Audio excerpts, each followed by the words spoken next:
Cumprimento a todos os meus irmãos com a paz de Jesus. Um feliz sábado para vocês.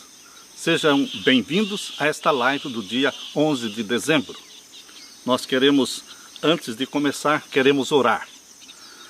Pai Santo que estás nos céus, na Tua presença nesta manhã nos introduzimos Te adorando, Te louvando, ouvindo os sons da natureza. Todos Te louvam, Pai. A natureza Te louva. Nós Te louvamos porque És o Criador dos céus e da terra. Derrama sobre mim e os meus irmãos o Espírito Santo neste momento, ao abrirmos a Tua palavra. Que o Senhor fale ao nosso coração. Em nome de Jesus. Amém. Meus queridos, nesta manhã de sábado, nós vamos meditar numa das parábolas de Jesus Cristo. Mas o título da palestra é Não Deixe para Depois. Eu convido você para abrir a sua Bíblia em Mateus. Abra sua Bíblia em Mateus capítulo 13. Mateus capítulo 13, temos aqui uma das mais lindas e profundas parábolas de Jesus. Apocalipse capítulo 13 e o verso 1 em diante. Tendo Jesus saído de casa naquele dia, estava sentado junto ao mar. E ajuntou-se muita gente ao pé dele, de sorte que entrando num barco, se assentou e toda a multidão estava em pé na praia. E falou-lhe de muitas coisas por parábolas, dizendo: Eis que o semeador saiu a semear. A parábola do semeador. Eis que o semeador saiu a semear. E quando semeava, uma parte da semente caiu ao pé do caminho, e vieram as aves e comeram-na. E outra parte caiu em pedregais, onde não havia terra bastante, e logo nasceu, porque não tinha terra funda, mas vindo o sol queimou-se, e secou-se, porque não tinha raiz. E outra caiu entre espinhos, e os espinhos cresceram, e sufocaram-na. E outra caiu em boa terra, e deu fruto, um a 100, outro a 60, outro a 30. Quem tem ouvidos para ouvir, ouça, disse Jesus. Queridos, Jesus estava junto ao mar da Galileia. Uma multidão curiosa estava ali reunida para ouvir Jesus. Ali estavam doentes, deitados em seus leitos, como também uma multidão que ia crescendo, crescendo, ao ponto de Jesus Cristo pedir para entrar num barco. E passou a falar para a multidão do barco. E a multidão se reunia na margem. Junto ao lago estava a bela planície de Genezaré. Olhando ao redor, podia-se ver também colinas com semeadores e com ceifeiros trabalhando, uns espalhando a semente, outros ceifando o cereal maduro. Queridos, contemplando aquela cena, Jesus contou esta parábola, uma das mais belas e mais profundas parábolas de Jesus, porque ele está mostrando aqui os sinais de alerta de como está o nosso coração. Como está o seu coração? Se estamos vivos ou mornos, ou mortos? Os sinais vitais da vida espiritual. Como funciona o nosso corpo? O nosso corpo usa de sintomas, queridos, para nos alertar a falta de apetite, a dor de cabeça, para que busquemos um médico e façamos os exames. Na nossa vida espiritual também funciona da mesma forma. Jesus contou nesta parábola que existem 4 tipos de solos. Existem 4 tipos de corações diferentes. Mas quem determina o tipo de solo? Quem determina o tipo do coração? Se vai receber a palavra de Deus ou não? Não é Deus quem determina o tipo do solo. Nós recebemos de Deus o livre-arbítrio. Nós decidimos qual é o tipo de solo que representa o nosso coração. A Leila e eu conversamos sobre as campanhas evangelísticas que nós fizemos ao longo da nossa vida. Cerca de 60 ou 70 campanhas evangelísticas sérias de evangelismo, pregando todas as noites, 45 noites a 64 noites. Queridos, aquelas séries reuniam centenas de pessoas ouvindo a palavra de Deus. Mas, que tristeza, queridos, nem todos guardam a palavra da verdade. Em todos os corações a semente da verdade é semeada, mas nem todos os corações permitem que ela germine, cresça e produza frutos. Mesmo durante passeios e férias, sempre estudamos a Bíblia com pessoas. Sempre estamos semeando a palavra, semeando a semente da verdade por todos os caminhos, por todos os lugares. E nós nos perguntamos, quantos daqueles com quem estudamos a Bíblia estarão no céu? Quantos realmente abraçaram as verdades que lhes foi ensinado? Eu gostaria que todos os corações onde semeamos a semente da verdade fosse uma boa terra, que produz frutos para a eternidade. Mas infelizmente não existe só um tipo de coração. Existem 4 tipos de corações, representados pelos 4 tipos de solos. E quem decide o tipo que é o seu coração, não é Deus que determina, esse coração será de pedra. Não, esse coração será um coração cheio de espinhos que vai sufocar a semente da verdade. Não, queridos, não é Deus que determina. Deus dá a liberdade de escolha para você decidir qual é o tipo do seu coração. Eu vou guardar a palavra de Deus para mim? Vou abraçá-la? Vou produzir frutos para a honra e glória de Deus? Ou vou simplesmente deixar para depois? Vou desprezar a palavra de Deus? A palavra de Deus aqui em Mateus 13 e o verso 19, Jesus Cristo interpreta a parábola do semeador. Leia comigo, Mateus 13 e o verso 19. Ouvindo alguém a palavra do reino e não a entendendo, vem o maligno e arrebata o que foi semeado no seu coração. Esse é o que foi semeado ao pé do caminho. Para os discípulos, Jesus interpretou a parábola.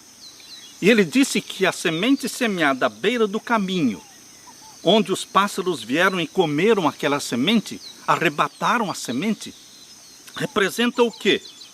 Aquele que ouve a palavra do reino e não a entendendo, vem o maligno, Satanás, e arrebata o que foi semeado no seu coração. Queridos, a semente lançada à beira do caminho representa a palavra de Deus quando cai num coração de um ouvinte desatento. O ouvinte desatento é um caminho duro, pisado pelos pés de homens e animais. É o coração que se torna estrada para o comércio do mundo, seus prazeres e pecados. Absorvido em aspirações egoístas e condescendência pecaminosa, o coração se endurece pela prática dos pecados conscientes, pecados voluntários, pelo engano do pecado. A semente que caiu à beira do caminho e foi comida pelas aves se refere a homens e mulheres com as suas faculdades espirituais enfraquecidas. Ouvem sim a palavra de Deus, mas não a entendem. E a intenção deles não é colocar em prática, não é obedecer a palavra que ouviram. Por isso Satanás arrebata a semente, neutraliza a semente. Não discernem que a verdade que está sendo pregada se aplica a eles próprios. Não aplicam na sua própria vida a verdade que estão aprendendo. São pessoas boas, mas que não decidem obedecer, tão logo aprendem. Deixam para depois. Meu querido irmão, minha querida irmã, não deixe para depois.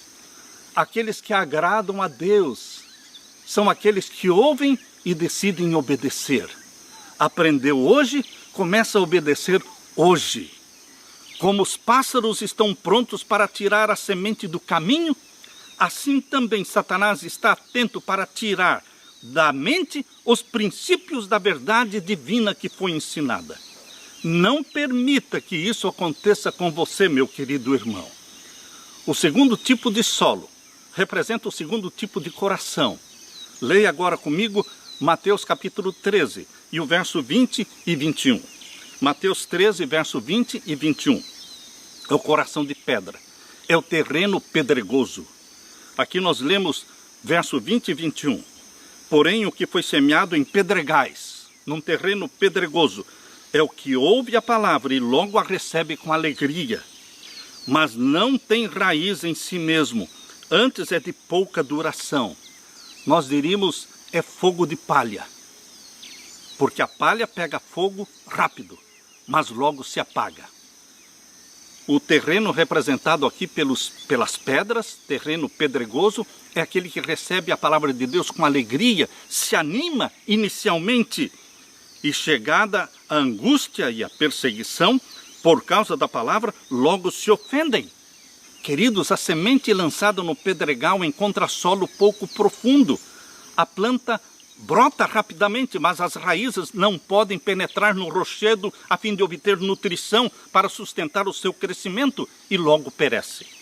Muitos que professam a religião são corações de pedra, coração pedregoso. Como a rocha está sob o sedimento da terra, está também o egoísmo próprio do coração natural sob os bons desejos e aspirações. O amor ao próprio eu predomina. O eu não está subjugado. Ainda não viram a extraordinária iniquidade do pecado e o coração não está humilhado pelo sentimento de culpa. Esta classe pode ser convencida com facilidade e parecer muito promissora e se convertem com facilidade, mas só possuem uma religião artificial. O erro dessas pessoas não está em receber a palavra de Deus com alegria, em se converter rapidamente. Este não é o erro, porque o próprio Mateus, o discípulo Mateus, ouviu o chamado do Salvador, ficou alegre e respondeu imediatamente, levantou-se e seguiu a Jesus Cristo.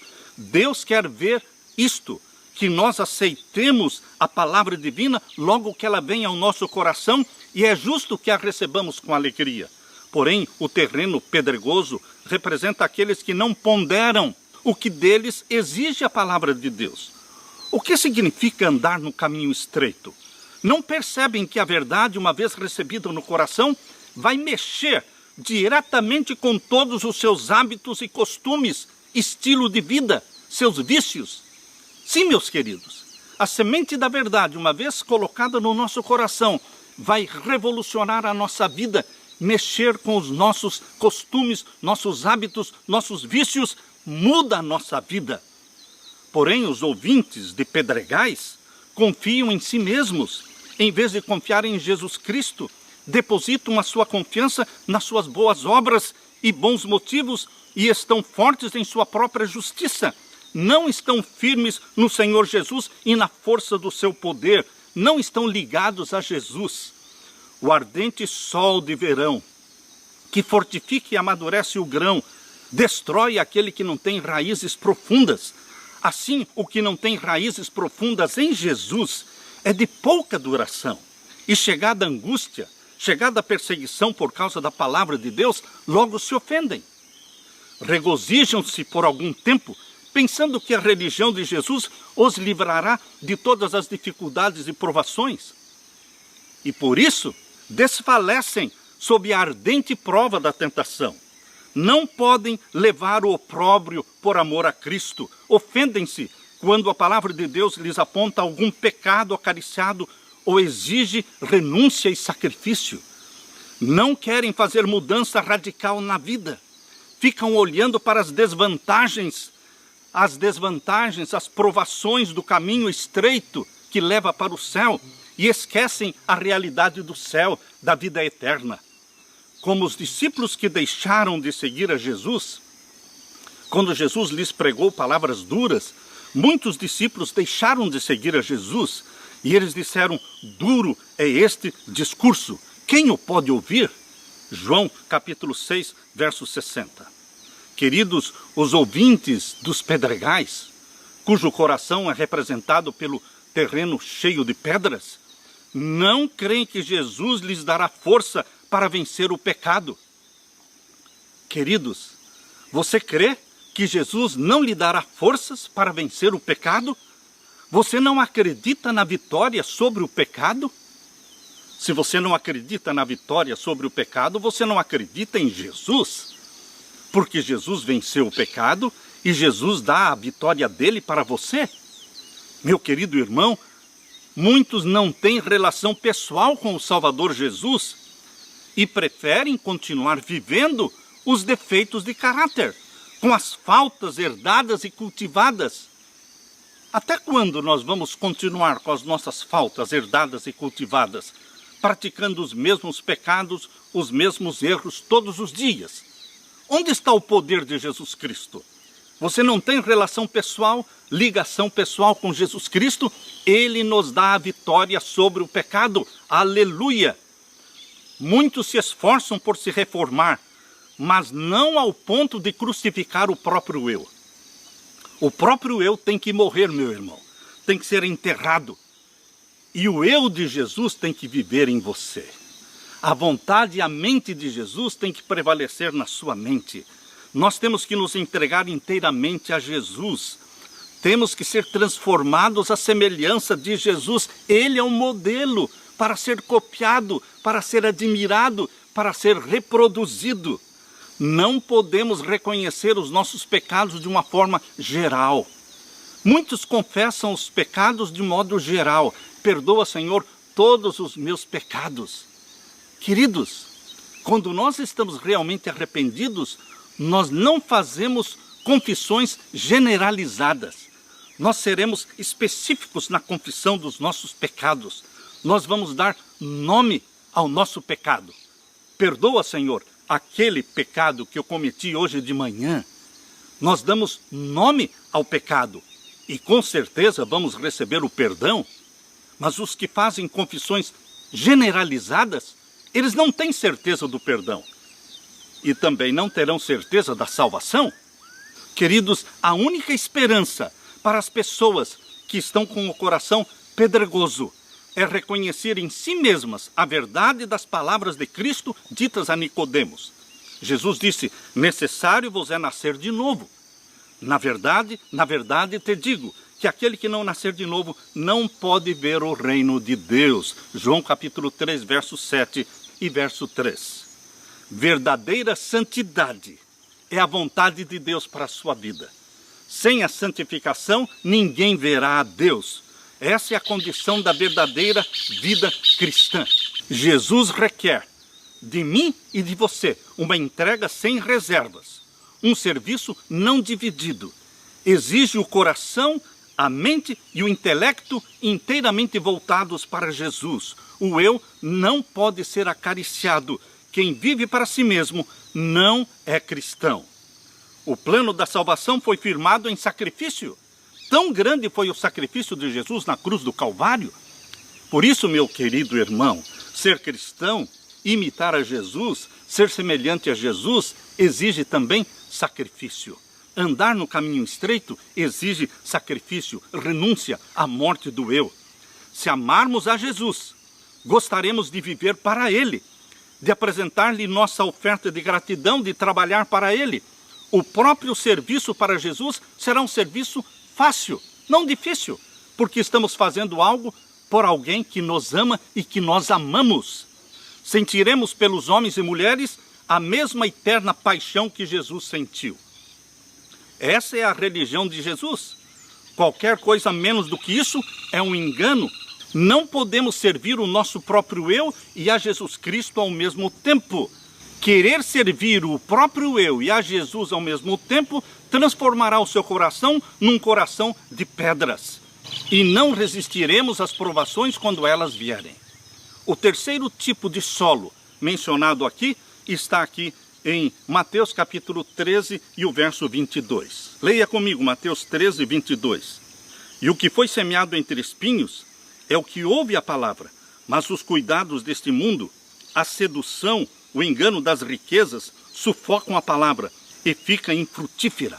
Meus queridos, o que foi semeado entre espinhos. A semente do evangelho cai muitas vezes no meio de espinhos e ervas daninhas. E se não ocorrer uma transformação moral no coração humano, se não forem abandonados os velhos hábitos e práticas da anterior vida pecaminosa, se não forem expelidos da alma os atributos de Satanás, a colheita de trigo será sufocada e os espinhos destruirão o trigo. Os espinhos do pecado crescem em qualquer solo. Não precisa ser cultivado o espinho. Ele cresce. Mas a graça de Jesus Cristo necessita ser cultivada cuidadosamente. Você e eu precisamos orar diariamente, várias vezes por dia, estudar diariamente a palavra de Deus, a Bíblia, confessar nossos pecados diariamente, especificamente confessando os pecados. Precisamos louvar a Deus diariamente. Se eu não fizer isso, a minha fé vai desfalecer e os espinhos do pecado vão crescer. Os espinhos e ervas daninhas estão sempre prontos para germinar e a obra de santificação precisa avançar continuamente. Se o coração não for guardado sob a direção de Deus, se o Espírito Santo não refinar e enobrecer incessantemente o caráter, revelar-se-ão na vida os velhos costumes. Volta a velha vida. Podem os homens professar crer no Evangelho, mas a não ser que sejam por ele santificados, nada valerá a sua religião. Presta atenção, meu querido irmão, minha querida irmã. Se não obtivermos vitória sobre os pecados conscientes que o Espírito Santo já nos convenceu, o pecado obterá vitória sobre nós. Se não obtivermos vitória sobre o pecado estará obtendo vitória sobre nós. Os espinhos que foram cortados, mas não foram desarraigados, arrancados, brotam novamente, até sufocar a alma. Cristo especificou as coisas que são perigosas para a alma. Ele disse aqui em Mateus 13, 22, os cuidados deste mundo sufocam a sua alma. Nenhuma classe está livre da tentação dos cuidados deste mundo.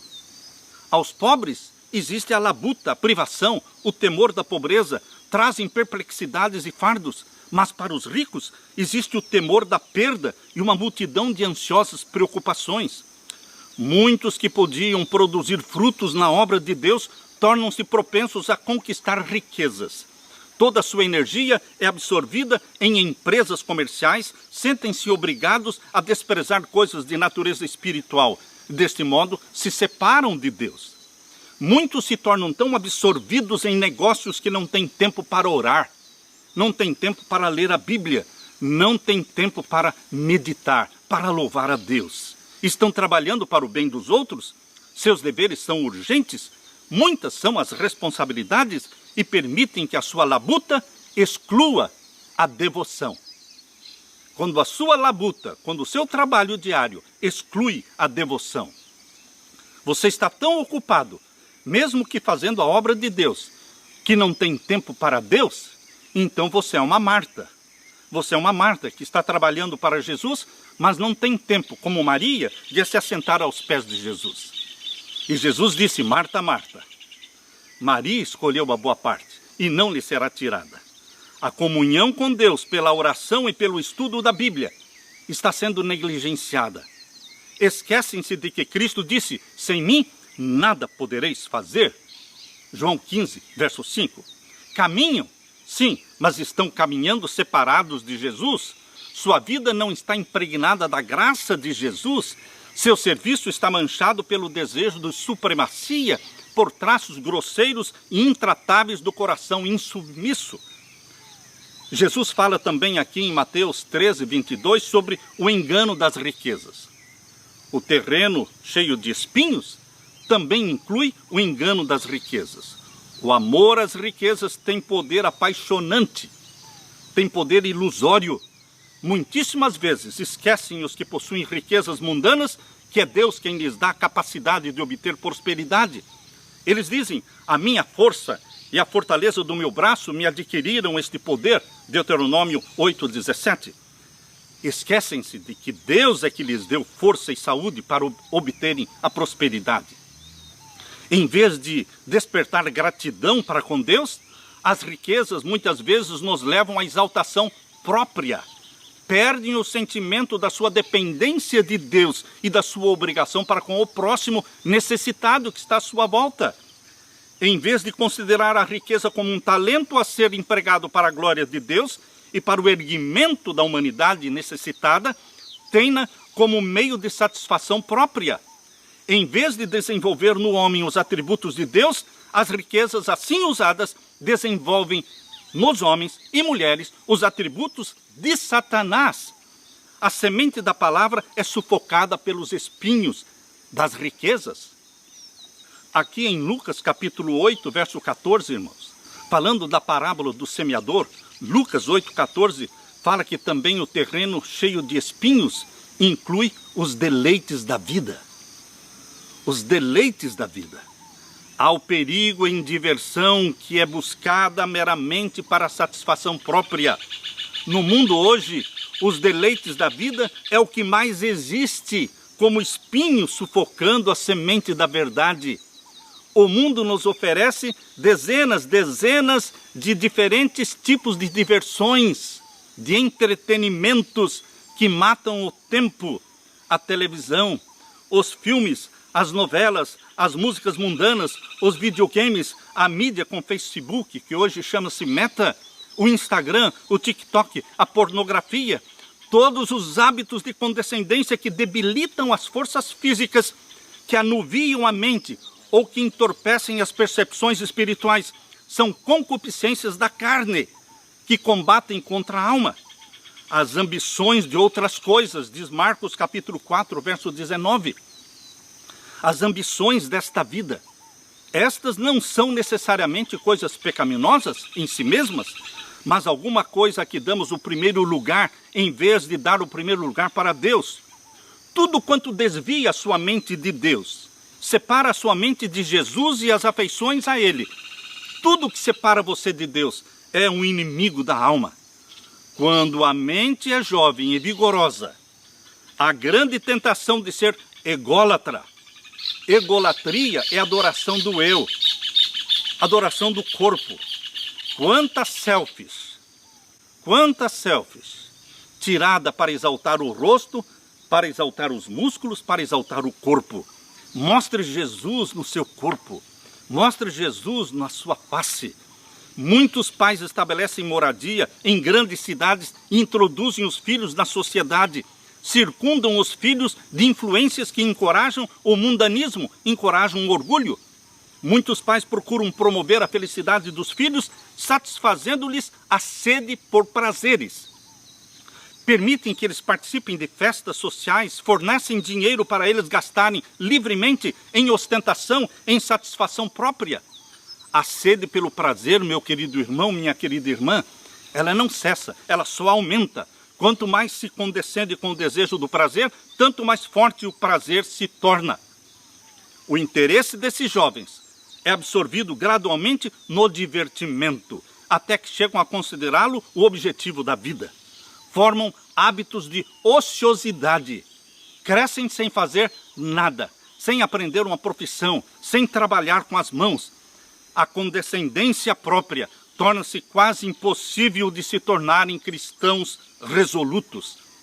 A oferta de prazeres, de divertimentos, centraliza-se nas cidades. As cidades do nosso tempo, meu querido irmão, tornam-se depressa como Sodoma e Gomorra.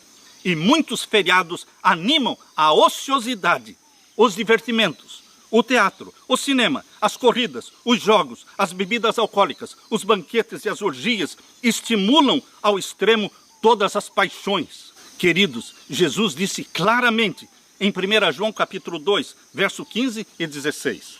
Não ameis o mundo, nem o que no mundo há.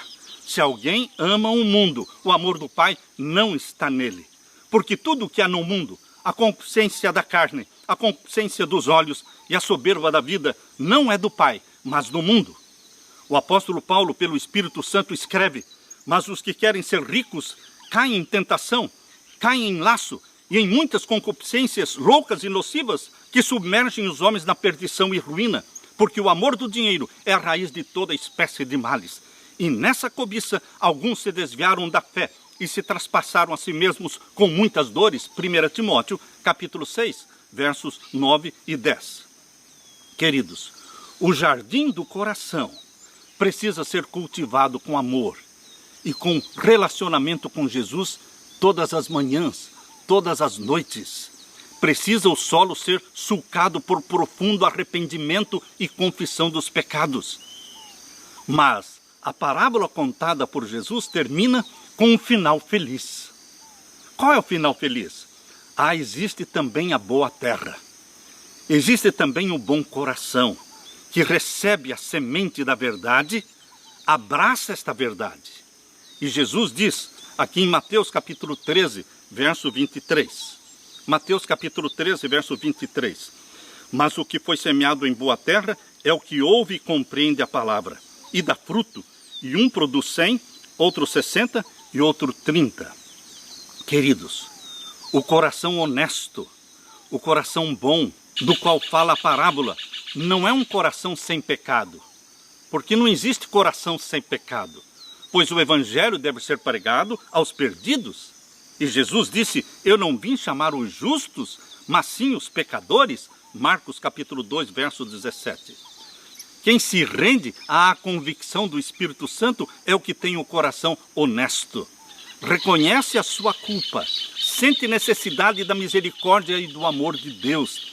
Tem desejo sincero de conhecer a verdade para obedecer à verdade.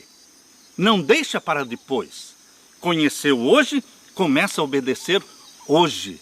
Os fariseus do tempo de Cristo fechavam os olhos para não ver, fechavam os ouvidos para não ouvir, portanto a palavra não podia lhes atingir o coração.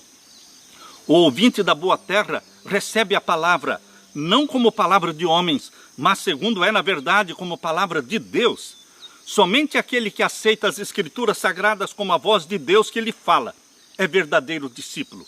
Ele treme por causa da palavra divina, porque lhe é uma realidade viva. Para recebê-la, abre sua inteligência, abre o seu coração. Os ouvintes comparados à boa terra, tendo ouvido a palavra, conservam-na, obedecem-na, não deixam para depois. Aprenderam hoje, começam a obedecer hoje. E continuam crescendo na santificação. Com esses, Satanás, com todos os seus seres demônios infernais, não poderão arrebatar a semente. Não basta simplesmente ler e ouvir a palavra de Deus, tem que decidir obedecer. Com pesar no meu coração, eu vejo dezenas de pessoas com quem a Leila e eu estudamos a Bíblia. Eles recebem a verdade, eles conhecem a verdade, mas não decidem obedecer. Continuam a mesma vidinha de sempre, continuam transgredindo os mandamentos de Deus. Quando eu estudo sobre os 10 mandamentos com as pessoas, leio para elas os 10 mandamentos, a minha esperança é que elas comecem a guardar o sábado já na semana seguinte. Mas isso não acontece. Passam-se os anos e as pessoas continuam guardando o domingo, continuam transgredindo os mandamentos de Deus. Queridos, estes não dão fruto. Não há sinceridade no coração. Os que, tendo ouvido a palavra de Deus e aguardam no coração, produzindo obediência, estes que recebem a palavra de Deus e manifestam obediência e que resulta em boas obras, o resultado será visto na vida e caráter semelhantes ao de Jesus. Jesus dizia de si mesmo, deleito-me em fazer a tua vontade, ó Deus meu. Sim, a tua lei está dentro do meu coração. Salmos 40, verso 8. Você poderia fazer esta oração de Jesus?